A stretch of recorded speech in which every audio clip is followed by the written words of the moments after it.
আজকে দুধ জাল দিতে গিয়ে আমার পুরো ২.৫ লিটার দুধ ছানা হয়ে গিয়েছে। তো ওইটা আজ ফেলে না দিয়ে একটা ডেজার্ট তৈরি করছি। এখানে আমি ২.৫ লিটার দুধের ছানার সাথে ১/২ কাপ পরিমাণ চিনি এবং ১/২ কাপ পরিমাণ গুঁড়া দুধ দিয়ে ভালো করে মাখিয়ে নিয়েছি।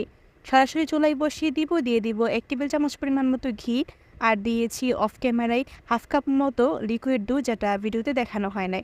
তো মিডিয়াম আঁচে নেড়েচেড়ে একদম দুধটা শুকিয়ে আসা পর্যন্ত আর ছানাটা একদম ঘন হয়ে আসা পর্যন্ত রান্না করে নিব। তো যখন এরকম ঘন আঠালো হয়ে গিয়েছে, চুলা থেকে নামিয়ে সরাসরি বড় একটা ট্রের মধ্যে নিয়ে নিচ্ছি এবং ট্রের মধ্যে অল্প একটু ঘি মাখিয়ে নিয়েছিলাম। তো এবার ছড়িয়ে ৩০ মিনিটের জন্য ফ্রিজে রেখে দিব। আর এই তো ৩০ মিনিট পর পছন্দ মতো কেটে নিলেই তৈরি হয়ে যাবে আমাদের ছানার সন্দেশ অথবা ছানার বরফি। আপনি চাইলে ছানা নিজে থেকে তৈরি করেও এই ডেজার্টটা তৈরি করতে পারেন, অথবা যদি দুধ ফেটে ছানা হয়ে যায় সেটা দিয়েও তৈরি করতে পারবেন।